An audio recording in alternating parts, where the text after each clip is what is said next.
So Janos, whom I've known for, I'm ashamed to say how many years, he knows. So many of you have heard me tell that when age 16 I first met Paul Erdős. This made a huge impression on me and really was quite an influential impact on my career and so on. And one of the great things about knowing him was that each time he came to probably everywhere in the world, but I only saw him here mostly, he would give a lecture called Problems and Results in Mathematics or something like this. and it went something like, let G be a graph and 15 minutes of questions like this, and let N be an integers, and 15 minutes on number theory and set theory and whatnot, and then the hour.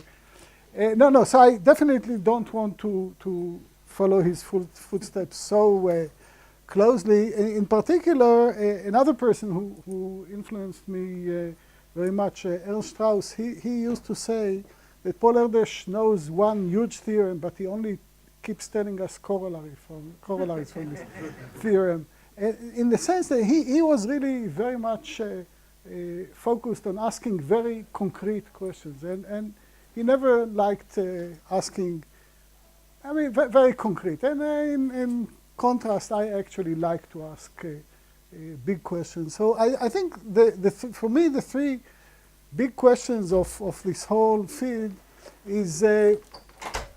are how, and now there are three things here that we want to, can you get?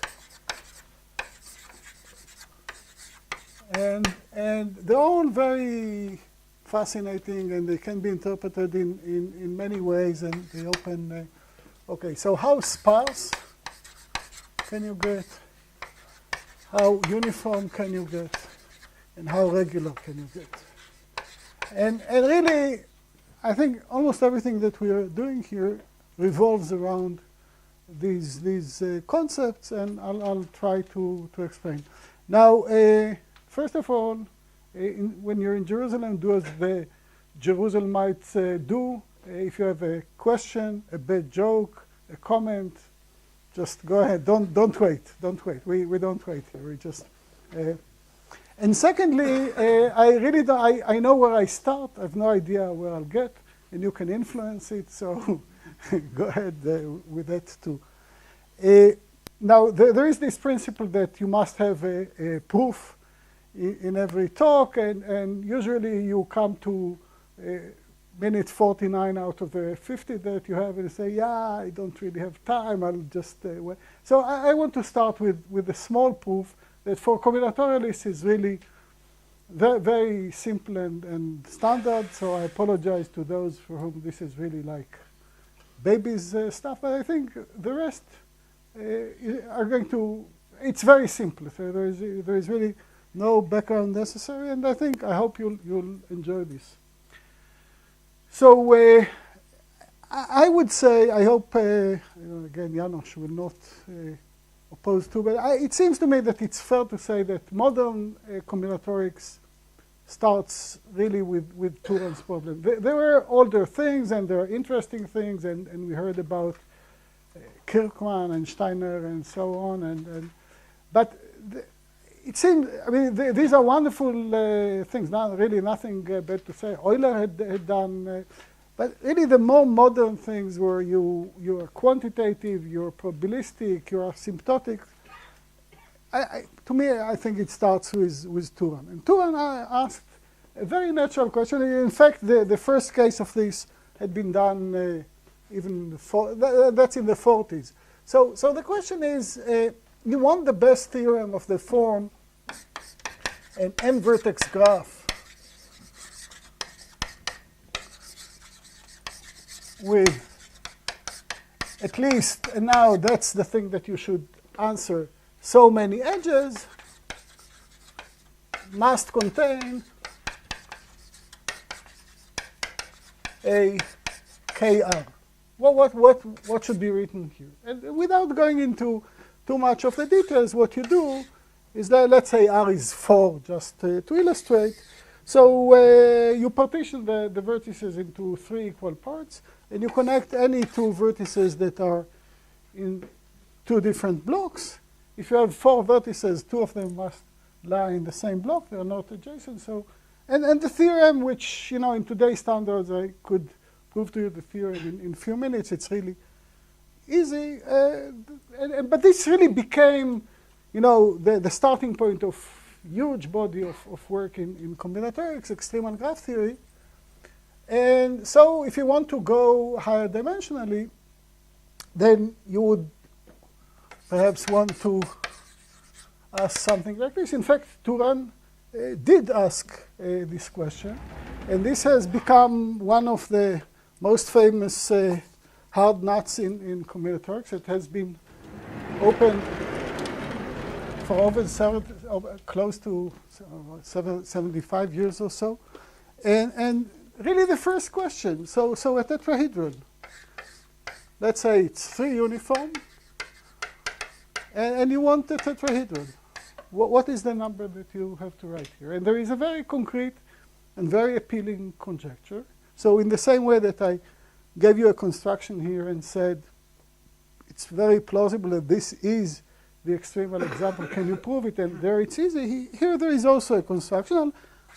Quickly, it starts the same way, but it's going to go differently. Again, you partition nothing to do with into 3 roughly equal parts. I mean, up to a difference of 1. You take all these triangles, and they turn out that when you count, it's 5/9 times n choose 3. And is it really the optimum? It's very easy to check that this doesn't contain a tetrahedron. There's some argument like this. A bit takes 2 more seconds to verify.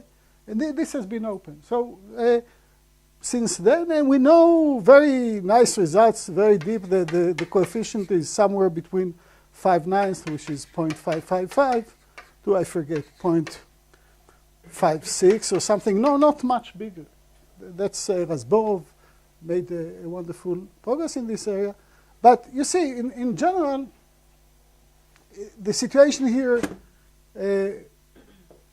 the situation here is not nearly as good as it is with graphs. Although there is progress, people keep asking about this. But you see, even more general than high dimensional, really, there is even a more fundamental concept here to think about combinatorics in geometric terms. And when you think about this, then these are not necessarily the questions that you were going to ask. And again, we come back to Erdős.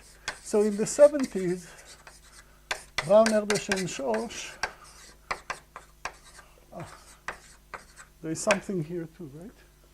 Opposite? Yeah, okay, very good.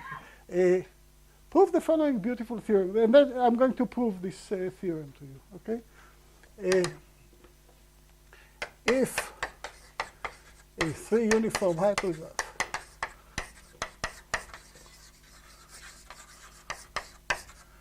has C times n to the 5 halves faces, so triples, then it contains a triangulation of a 2-sphere. The bound is tight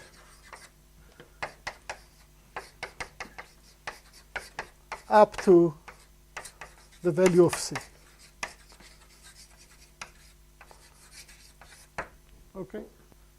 So this happened to me more than once, that I made a conjecture, and it turned out that I was about 30, 40, 50 years later than Erdős asking that question.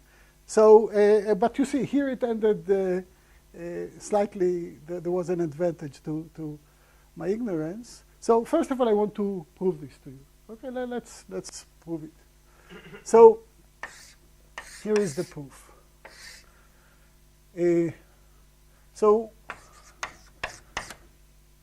you create such a matrix. So these are pairs, these are singletons, and this is 0, 1. So this is, you write here 1 if this guy with these two create a triple.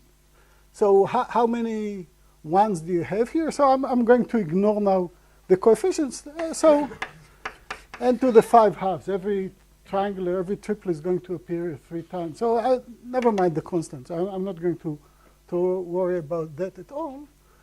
And now let's see. So what I want to claim, so let's call, if this is x, I want to call this u of x. And if this is y, then this is uy. Then I would like to say that what's the sum of the inner products? So let's just understand what this is. The inner product of this counts how many edges are in the common to the link of x and the link of y. Okay? So before I do the calculation, let's look ahead and see why this is good for us. So if there exists x and y such that ux, uy is bigger than, I don't know, again, perhaps with a constant times 3 times n or whatever, then the conclusion follows. Why? If you have a graph with n vertices and at least n edges, there is a cycle in it. So this would mean that in a situation like this, that x and y, there is a cycle. So x creates, so perhaps draw it a little better. There is a cycle such that all these triples exist, and there is something from the other side, and there you are. This is, and all you have to do is write here now. So what is this? This is the sum of, for every pair you count how many, right? This counts for every column here. That's an E, that's a pair. This counts this squared. It counts every pair twice. Now you write a Cauchy-Schwarz, something like this. This is n to the 5th. This is n squared. So you see that the sum of these guys is omega of n cubed. And there is one for which this is at least n. That's the end of the proof. Okay? So this shows the first part of this. Okay? Everyone's good with this? Okay. Now, Brown, Erdős, and Schorsch. So now I want to speak about this being tight. And Brown, Erdős, and Schorsch prove this tight, that this is tight by actually constructing something, a specific such 3 uniform hypergraphs using some projective planes. Some, again, standard things that we use in combinatorics the whole time. But since I didn't know this and I thought about this, I found a different proof. And this will lead to the question that I will ask you momentarily. So proof of tightness.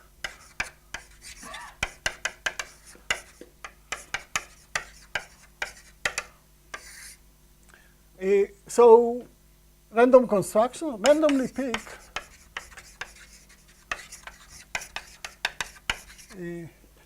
every triple independently with probability constant over root n. Okay, so at least the numbers are right. And now, that's a completely standard things that we teach in a probabilistic method class. That's, you know, that's completely in the basic teaching of combinatorics that every combinatorialist should know. And now what we do, so the idea here is the correction method, chapter 3 in Alon Spencer. If it's true that the expected number of spheres, if it is true that the expected number of spheres is sufficiently less than the number of, let's say, 1/2 c over root n times n choose 3, if you're going, this means in expectation you're going to create very few spheres. So what we'll do is we'll throw away one face from each sphere will destroy all the spheres, but still at least a half of how many faces we picked up originally is going to still be there. This is going, this times n to the third gives you the n to the 2.5. That's, okay, so how do you calculate this? You have to know something, because let's say it's a sphere with v vertices. And you have to know how many v vertex triangulations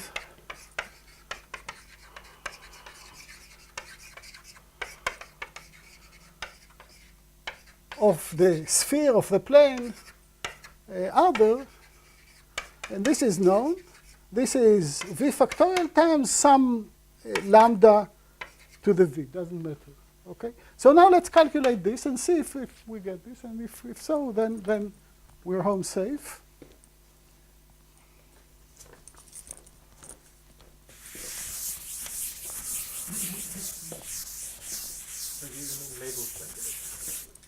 What? Labeled. Yeah. Yeah, I mean, the labeling will, the v factorial is going to, either you're going to have it both in the numerator and the denominator, or none of them. So what is this expectation? I have to choose the v vertices. I have to write this v factorial times lambda to the v. And then when you have a triangulation with v vertices, then the number of faces is 2v minus 4. And this is crucial, that this is the number. This is just Euler's formula. The number of edges is 3v minus 6. This is 1.5 times this. You write the Euler's formula. These are all, again, very standard things. And then, so now I must have all of these guys together. So the v factorial goes. This is n to the v. So this factorial and this factorial goes. Lambda to the v, c over root n to the 2v minus 4. And you see that this becomes, so I can divide everything by 2 here. So I can write something like this. And you see that I have here n squared times order of 1, which is much, much less than n to the 5 halves. So I've satisfied this. So now question, what if you want to have a torus?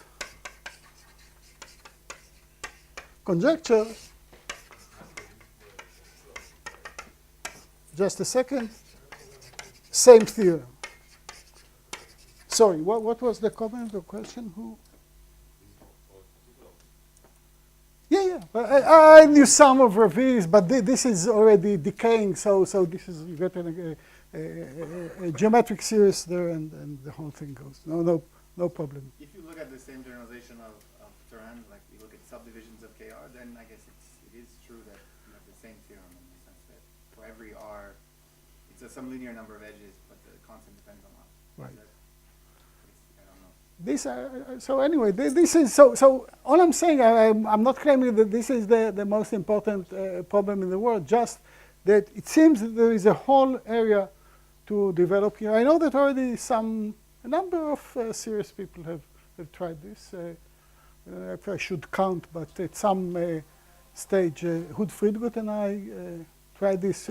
N to the 8/3 is easy. I mean, the point is, this lower bound method shows that you cannot do better than n to the 5 halves. But the same proof applies here. And okay, so this is just an indication of a whole. No, they did something a bit related, but we don't have run, but we have Zur. What did you? Right. So okay, so it's similar, but also very different. This is an extremal question, and they studied the typical behavior. That's number one. And secondly, they didn't just settle for having a triangulated sphere. They wanted a spanning sphere, something like a Hamiltonian circuit, the analog of Hamiltonian circuit, and they determined the threshold for that. Even without spanning, the threshold is known. Right. Okay. Good. So actually, I had intended to speak about various things, but okay. So after David's lecture, I feel obliged to tell a little bit of my work with Michael Chapman. Where is he? I don't know. Ah, he's there. Okay.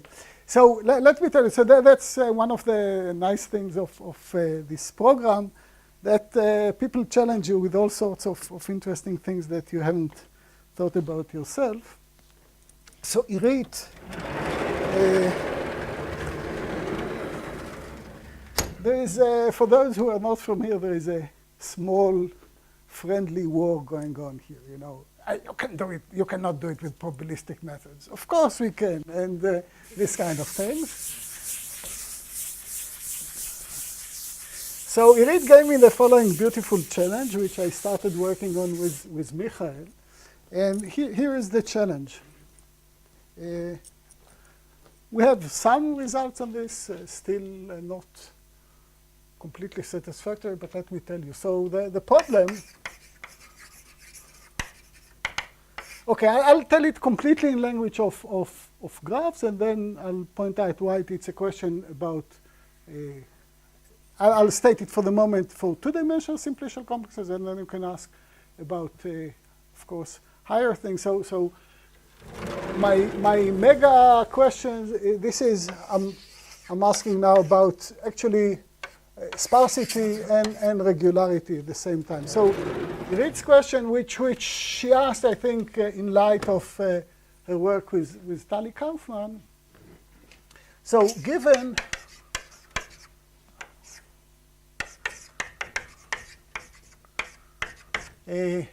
given fixed integers a and b, can you find, so of course infinitely many, I won't even say, write this, irregular graphs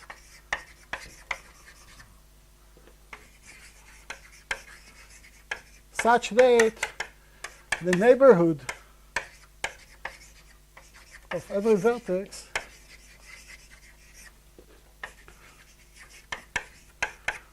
is B regular, and you want both and expanding. That was precisely what the challenge that she posed to us. And let me say, so I'll tell you what we know about this.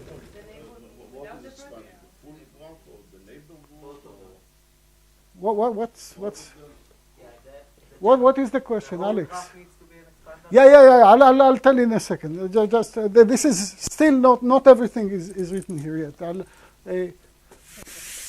Hold on for another minute or so. I think your questions will be answered.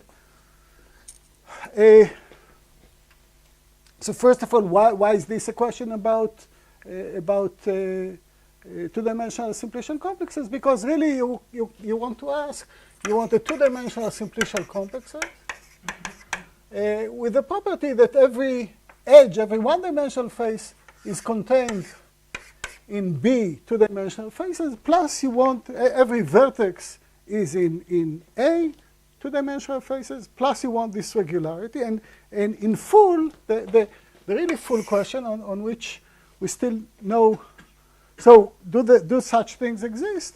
And the question on which we at the moment know, give me 2 more seconds, and then if there's anything unclear, I'll be very glad to address. So what's the trade-off between, so let's even say, let's be even more greedy and ask that all these graphs are the same graph, so not necessarily. Trade-off between, let's say, spectral gap of Chigger constant of the big and the local graph. Okay? So again, what you want is you want the big graph to be irregular, and you want it to be a good expander, and you want, at every vertex, you look at the neighbors, and they span a B-regular graph, and you want it also to be... Say, just want to take the neighbors, just the immediate neighbors. The neighbors. And you look at all the edges Between them. Erasing. Yeah, he's out. He's out. Yeah, he's one out of the game. Okay? And you want that graph to also be Yes. descending? I don't want anything. This is what Irit wants. I'm here only to please Irit. Okay, so that's a very nice and good challenge. So initially also Yuval Peled was also involved in discussing these things. So one thing, so if I only, okay, so let me erase this for a moment. So you have just two conditions. The graph is irregular, and every neighborhood is B regular. Then lambda, I'll write here lambda of the big graph. That's not hard to show. That's a substitute, or what the Alon-Bopana bound is replaced by. It's replaced by this. And this is in fact tight. Very easy to construct examples which show that this is tight. However, when you do this, then this local graph is not even connected. Yes? Think now. You got the B, but not the rest. If B is 0, just notice that if B is 0, you get back the classical bound. Okay, good. No, okay. That's about the big graph. And okay, so we have, we're working on it. It's work in progress. So let me just give you, and we have various constructions of this type. Let me show you the simplest one.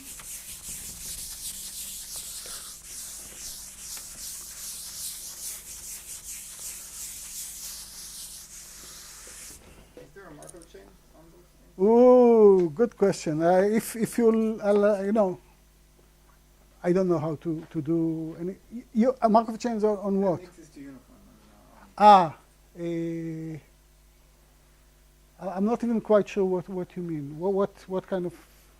Because there are Markov chains that I dream of at night, but I don't think it's this one. No, that in the deregular case, you can look at these flip chains, for instance. So if you want to generate a random deregular graph, then you can ask here. Between different constructions. No idea. I mean, even much simpler things in this whole realm, I don't know how to do. But, if I get, my notes, I can easily use these notes and speak for 3 hours. I know you won't be here in 3 hours, even though neither will be I. So if you ask me about Markov chains, perhaps I'll tell about Markov chains. In this sense, you're invited to influence where we're headed. So here is the simplest construction of something that answers this positively. So you start with a graph G that's deregular. So D is a different parameter. Finite, infinite doesn't matter. And then you construct the following thing. So it's a graph whose vertex set is V cubed. And the adjacencies are, if you're somewhere, you can go to something like this. What does it mean? Think of this as the graph whose vertices you have 3 walkers on this base graph. And there is walker 1, walker 2, walker 3. This sounds a little bit like Dr. Seuss. So 2 out of the 3 walkers walk, and 1 stays put. So they're also, and that's it. That's the whole graph. Okay. So I want to explain to you why this satisfies. And G is. 4 also is bad? Yeah, we need 5. Okay. Girth is at least 5. Let's start with regularity, okay? So A is 3 to decide who stays and who walks, times D squared, right? Because wherever you start, you have to decide which of the 3 walkers walk, and each of the walkers, the ones who walk, have D choices, okay? Now, what about, so that's an edge. And now I want to ask which triangles contain this edge. So here they are.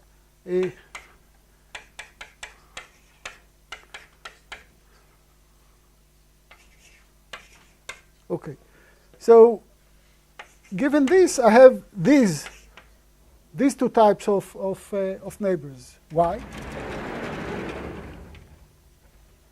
So let's see. Why these are neighbors of this guy? You understand? Because it's the same rule applies. Why is this a neighbor of this? Because everything is by the rule. To move from here to here, this walker stays. This walker goes back. And then this walker goes to Z, which means that B, so I have now these two options, is 2 times D. And it can be checked, and we checked it, or Michael checked it, and I checked that Michael checked correctly. It's an expander. It has some spectral gap. We have really, at the moment... Make a base, the base graph to be an expander. Yeah, okay. This must be right. We want this to be an expander. We have, I don't know, at the moment 5 or 6 different constructions with similar parameters. Initially, we only knew how to do this is roughly the root of this, but I think as of yesterday, we also know different things. One challenge that Alex gave me, and I'm still working on it, there is, I don't know what perhaps you can explain. There is this concept that perhaps in 2 dimensions things are easier. At least I can... More flexible. More flexible. Okay, in 2 dimensions we have lots of different solutions, and we've been working quite hard to do higher dimensions. So I don't know. This is a bit reminiscent of some of stuff that David told us. To what extent this can be, or perhaps using also their ideas to moving high.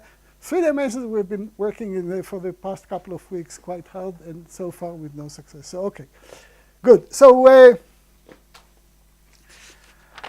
so what did I want to tell you? I wanted to tell you so much. Okay, you see, this in some way really asks, so is there a limit to this? So can you really, if I understand correctly, you cannot, even the complexes that come from buildings, this perfect regularity breaks down at some point. And I'm not entirely sure how, what can be, how regular can you get? So of course, the obvious next question after this question is you want it in higher dimensions. You want now every pair that is covered to give you a C-regular graph, and so on and so forth. How far can this go? I really don't know. Or can this even go to an extent that grows with n? No idea. But these things are very fascinating. So let me tell you. Do you know any other properties of these clique graphs that you get? Like the 2-dimensional complex you get if you just add all the triangles.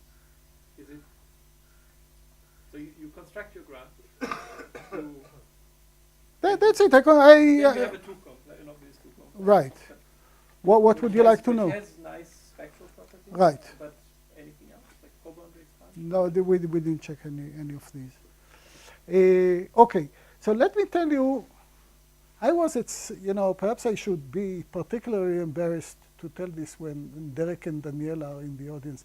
But I was stupid enough at some point, that's something like, I can at least say, 7 or 8 years ago in some lecture, I said that I'm not entirely sure, or perhaps I suspect that there are no Steiner systems. I was wrong, I know. But let me explain where this, it wasn't a completely crazy thought.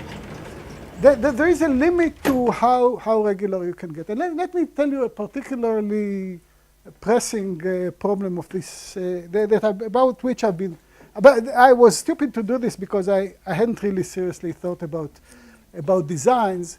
But this, now I'm talking about, again, I may be wrong, But at least I'm talking about stuff that about which I had thought very seriously for many years. And you can ask this question in many different ways, but perhaps this is the quickest one. What can be said about the girth versus diameter trade-off?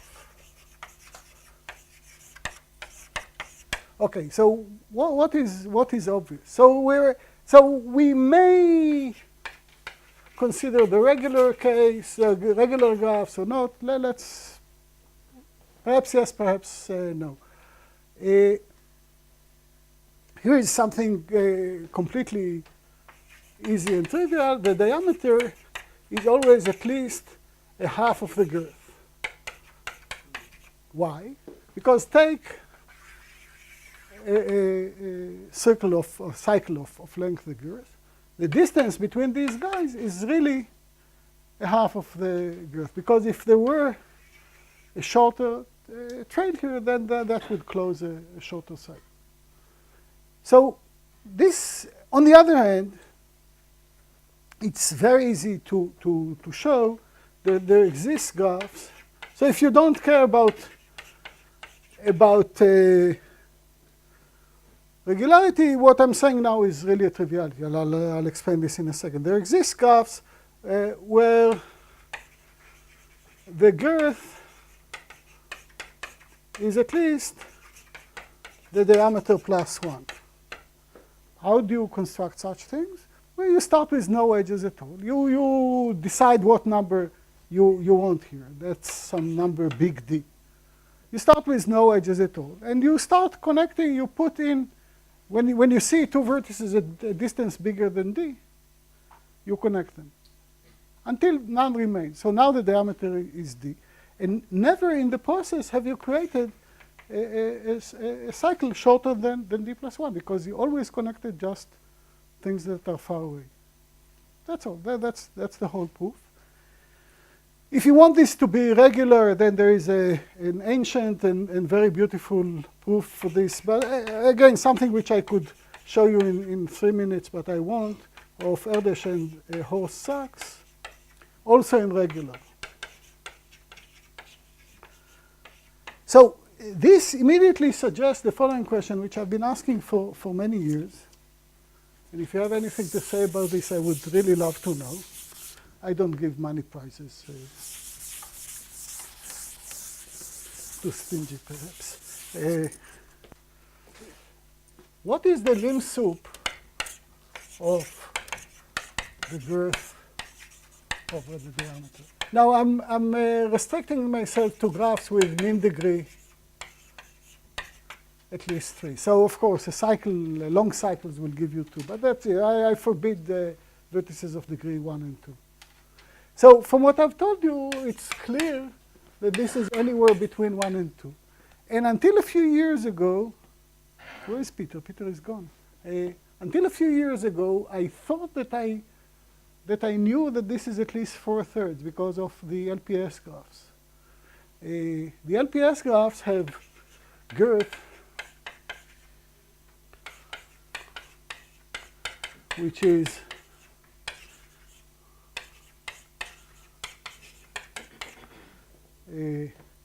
is so big, which is pretty amazing. You know, it's something that I've been trying to conquer for years, but with no success. So with probabilistic methods and then combinatorial methods, I only know how to. I have about 10 different proof methods that give you one. I don't know even one that gives you 1.0001.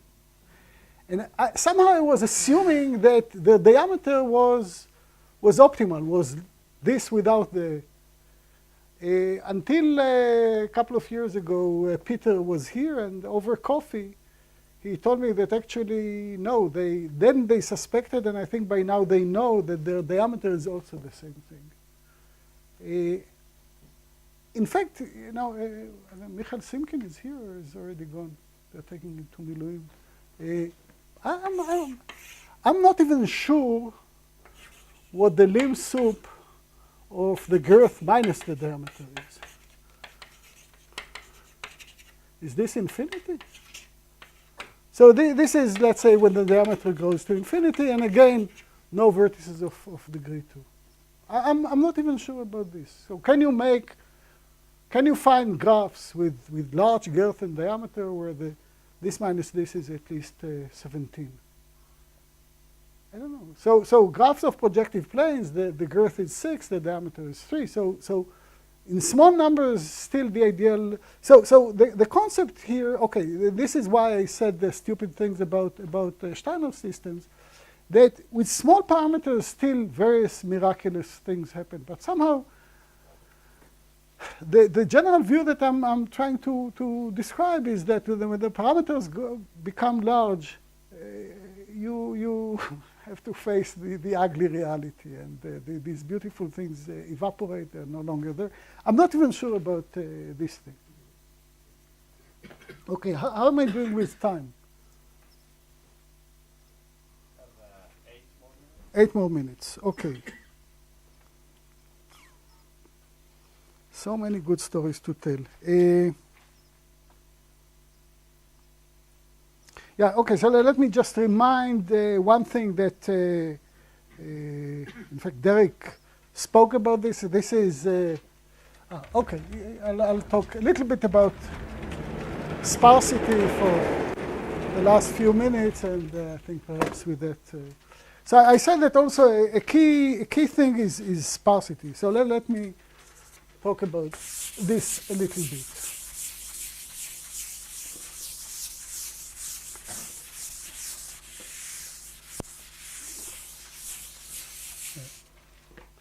So you see, when you speak about just expanders in graph, expansion in graphs, then we all know and understand there is the Chigger constant, there is this perspective of isoperimetry, which is really very fundamental and connects to all sorts of classical geometric ideas, and everything is fine. But there is a different way of thinking about this, which I want to point out. We usually say something like, for every S of cardinality almost a half n, the number of edges between S and S complement is at least some, I don't know, delta times the size of S. But you see, this is an irregular graph. So having many edges going out is precisely the same way as having few edges staying in. So expansion and sparsity are precisely one and the same thing. So an important theme here and elsewhere, and also something that usually the random constructions have, is this property of sparsity. So finding large combinatorial objects which are sparse in an appropriate sense is a wonderful challenge. And let me just, this can be viewed as a comment on, or I don't know, just a word added to Derek's lecture. So this is this, he spoke about the Erdős conjecture, which is still open. I mean, this was a fantastic progress that this team, so the two of you and Stefan and Lo, right, have done. So this is still open. But let me rephrase it. Just use a bit different terminology, that's all. So the conjecture of Erdős says there exist Steiner triple systems of arbitrarily high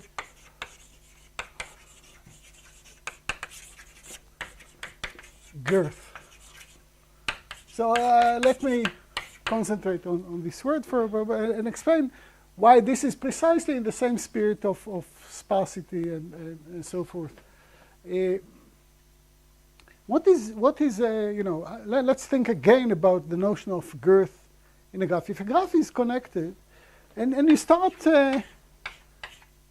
connected, regular, you know there is a vertex, there are these k neighbors and so on, and you know that this is what will happen. And then all of a sudden you get for free an edge. You got this edge without having to pay for it with another vertex. And the same thing happens here. So I'm almost repeating a segment, an initial segment of Derek's lecture. You have a Steiner triple system. And now you ask, oh, okay, where is this edge covered? Let's say this guy. And where is this edge covered? And then you say, aha, I found this triple, which is also in my system. This is not necessarily something that must have happened. And so this is, initially you could imagine that things are sparsed out as much as possible. And this is a major issue, both here and here. So this is common to so there are two main ways. So let me perhaps I'll tell one more question with Zur that tries to capture the notion of sparsity. So I'll just say this, and I hope I'll be good with the time. So a Latin square, you usually think of it as an array, n by n array, with entries between 1 and n, and every row and every column contains each one of them exactly once. But you can also represent it by a three-dimensional array, where if at this point you see t, then in the shaft above this you put a 1 in height t. So this is an n by n. So a Latin square is the same thing as an n by n array of zeros and ones, in which every line, so there are three types of lines.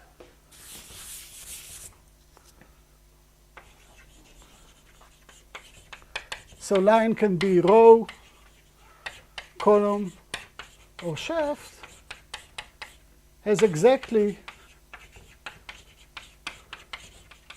1, 1.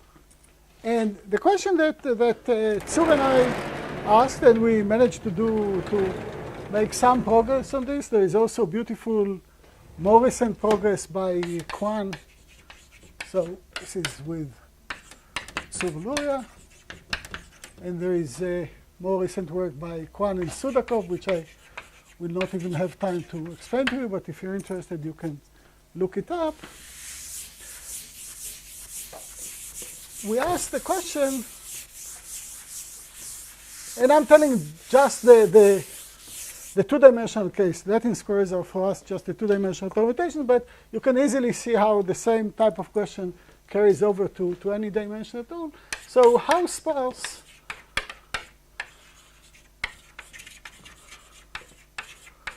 can a Latin square be?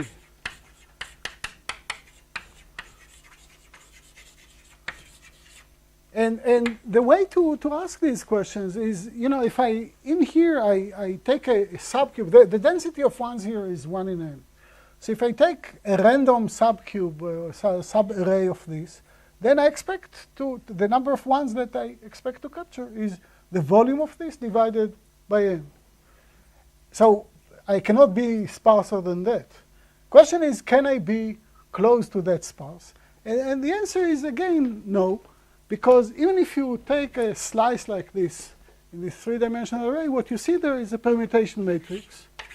And in every permutation matrix, you can find a half n by half n box of zeros. So this raises now, I will not even get into the precise details, but this suggests now, what are how sparse can you get? And can you get so sparse is still something that we understand only to a small extent, certainly not in dimension above 2. So there is a lot to investigate here. And I think I'm fine with the time. Thank you.